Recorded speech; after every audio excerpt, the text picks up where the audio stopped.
चिराग पासवान ने अपने चाचा को शह और मात दे दी है, ये कहना बिल्कुल भी गलत नहीं होगा।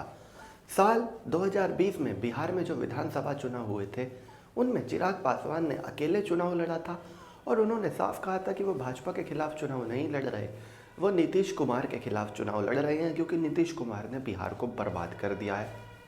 उनका यही स्टैंड था और नीतीश कुमार ने इस बात का बदला लेने की कोशिश की, क्योंकि चिराग पासवान की वजह से नीतीश कुमार को कम से कम 15 विधानसभा सीटों का नुकसान हुआ था। बिहार में उनकी स्थिति कमज़ोर हुई थी, जिसके बाद उन्होंने उनके चाचा को तोड़ लिया और उनके चाचा से उनकी पूरी पार्टी को तोड़वा दिया। 6 में से 5 सांसद चले गए थे पशुपति कुमार पारस के पास और सिर्फ एक सांसद जो चिराग पासवान खुद थे वो बचे चिराग पासवान के पास। लोक जनशक्ति पार्टी 2 हिस्सों में टूट गई।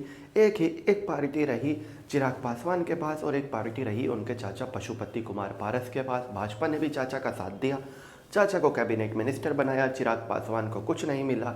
फिर चिराग पासवान ने किया संघर्ष, बिहार में बड़ी बड़ी मीटिंग्स की और आज 2024 के लोकसभा चुनाव से पहले आलम यह है कि भाजपा ने उनके चाचा से साफ कर दिया है कि हम एलजेपी के रूप में चिराग को मान्यता देते हैं, आपको हम वो तरजीह नहीं दे सकते जो हम चिराग को देंगे।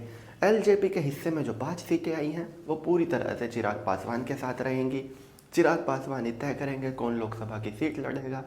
हाजीपुर लोकसभा, जिस पर उनके चाचा बार बार कह रहे थे कि मैं ही लोकसभा चुनाव लड़ूंगा यहाँ से क्योंकि मेरे भाई यहाँ से हमेशा जीतते आए, चिराग पासवान ने साफ कर दिया कि वो यहाँ से लोकसभा चुनाव लड़ेंगे।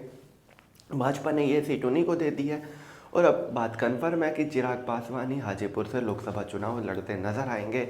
उनके चाचा को एक भी सीट लोकसभा की भाजपा नहीं दे रही।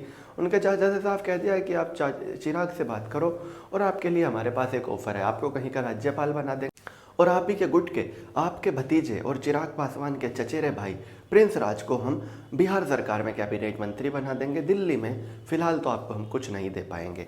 कहीं ना कहीं इस तरह से बदला लिया है चिराग पासवान ने और भाजपा के पास भी कोई ऑप्शन नहीं था। भाजपा ने कोशिश की कि चिराग पासवान कहीं ना कहीं कमज़ोर हो जाए और वो उठ ना पाए और पशुपति पारस, जिनके पास इतना जनाधार नहीं है, वही नेता बनकर रहे ताकि उनका पूरा कंट्रोल रहे इस पार्टी पर। लेकिन जब जनता चिराग पासवान के साथ है तो जाहिर सी बात है भाजपा चिराग पासवान को इग्नोर नहीं कर सकती थी। जो पशुपति पारस है उनके पास 5 सांसद तो आए, लेकिन सारा का सारा वोटर रहा चिराग पासवान के साथ। यही कारण है कि उन्होंने इतनी अच्छी नेगोशिएशन डील की। हालांकि पिछली बार जितनी सीटें एलजेपी को मिली थी उससे कम मिली हैं, लेकिन उनको इससे ज़्यादा सीटें इंडिया में मिल रही थी और यही चिराग पासवान ने खुद को प्रूव किया कि उनकी दोनों तरफ पूछ थी। उनको एनडीए भी अपने साथ लेना चाहती थी, उनको इंडिया गठबंधन भी अपने साथ लेना चाहता था। आखिर में उन्होंने एनडीए को चुन लिया है, क्योंकि एनडीए ने उनके चाचा को एक तरह से दिल्ली की राजनीति में से निपटा दिया है। और वहीं इंडिया गठबंधन भी नहीं चाहेगा चिराग पासवान के चाचा को लेना, क्योंकि उनके चाचा के पास वाकई में वोट नहीं है आज की तारीख में। इंडिया गठबंधन जहाँ चिराग पासवान को 8 सीटें देने को तैयार था, उनके चाचा को 2 सीटें भी देने को तैयार होगा। इस बात पे भी क्वेश्चन मार्क है। तो चलिए दोस्तों, मैं राहुल दैया फिलहाल इस वीडियो के लिए इतना ही। आगे भी इसी तरह की वीडियोज़ के लिए बने रहिए मेरे साथ। धन्यवाद।